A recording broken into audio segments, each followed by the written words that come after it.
आतंकी हमलों के जवाब में भारत ने अब पाकिस्तान को डिप्लोमेटिक डेंट पहुंचाने की तैयारी कर ली है। दरअसल सरकार ने ऑल पार्टी मीटिंग बुला करके ये फाइनल कर दिया कि दुनिया के कई देशों में भारतीय सांसदों को भेजा जाएगा और पाकिस्तान को बेनकाब किया जाएगा। इस लिस्ट में लगभग सभी दलों के नेताओं के नाम शामिल हैं। इस पर AIMIM चीफ ओवैसी ने सरकार के फैसले का स्वागत किया तो एक बार फिर से पाकिस्तान को जमकर लताड़ा। उन्होंने पड़ोसी मुल्क को मानवता पर सबसे बड़ा खतरा भी करार दिया।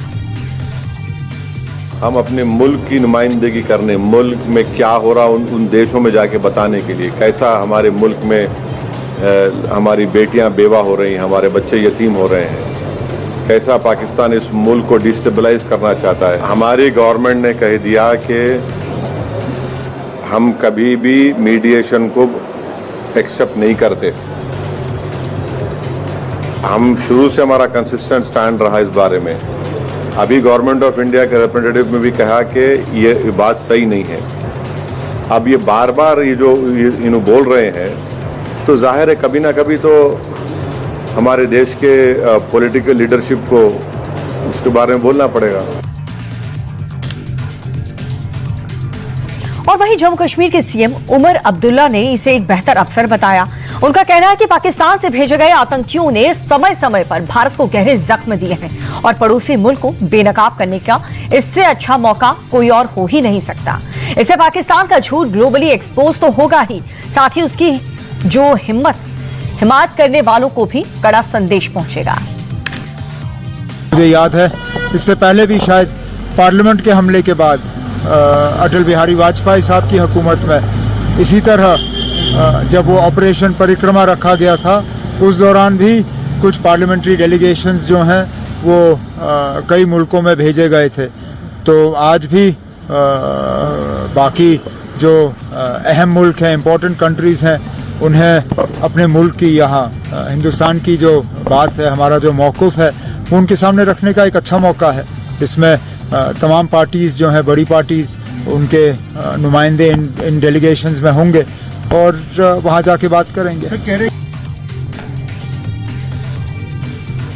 जो डेलीगेशन विदेश में जाकर के पाकिस्तान का पर्दाफाश करेगा उसे लेकर सियासत शुरू हो गई। दरअसल सिलेक्टेड पार्टियों से कुछ नेताओं के नाम दिए गए और इस लिस्ट में कांग्रेस की तरफ से शशि थरूर का नाम शामिल है।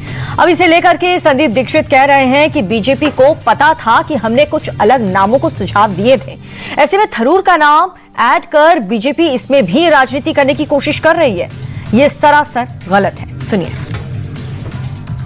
इसमें अच्छा होता अगर बात करती तो भाई आप ऐसा थोड़ी कि किसी के यहाँ से किसी को भी बुला लो। अच्छी बात होती है अगर आप बात करती तो हर पार्टी इन्वॉल्व लगती है। भाई डेमोक्रेसी क्या है, फीलिंग है ना कि भाई मैं भी इन्वॉल्व हो रहा हूँ। आप पार्टी से पूछ लेते कि भाई हमको 3-4 नाम दे दो, उसको सजेस्ट कर देते कि हाँ उसमें कर लेते, या आप सजेस्ट कर देते किसी का फॉरेन अफेयर्स का एक्सपीरियंस हो तो अच्छा रहता। नहीं आप करेंगे तो ऐसा लगता है कि भाई कई बार, क्योंकि क्या होता है ना, भारतीय जनता पार्टी के साथ कभी कभी थोड़ी सी ये दिक्कत हो जाती है कि ये कई बड़े मुद्दों पे भी राजनीति खेलती हुई दिखती है। और इस फैसले का स्वागत करते हुए शिवसेना उद्धव गुट की सांसद प्रियंका चतुर्वेदी ने कहा कि इससे पाकिस्तान के नैरेटिव को तगड़ा डेंट पड़ेगा। सरकार के इस पहल से पाकिस्तान ग्लोबली एक्सपोज होगा और इसलिए हमारी पार्टी की तरफ से इस फैसले का स्वागत किया जाता है। केंद्र सरकार ने यह मुहिम शुरू की है और पहल की है और देश को लेकर जो बेबुनियाद बातें पाकिस्तान दुनिया भर में पेश करने की कोशिश कर रहा है उसको खत्म करने का नैरेटिव केंद्र सरकार ने निर्णय लिया है। जब पूरी लिस्ट आएगी तब मैं इस पर जरूर अपना बयान दूंगी। जम्मू कश्मीर के एलजी मनोज सिन्हा तंगधार सेक्टर पहुंचे, जहां सेना का मनोबल बढ़ाते हुए उन्होंने पाकिस्तान को बहुत बड़ी वार्निंग दी है।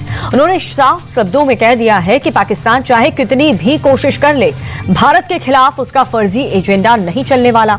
दुनिया जानती है कि पाकिस्तान आतंकवादियों का गढ़ है, मगर अब पाकिस्तान बैठे आतंकी के आकाओं में खौफ है, क्योंकि भारतीय मिसाइल के कहर से अब उनको पाकिस्तान में भी कोई नहीं बचा पाएगा।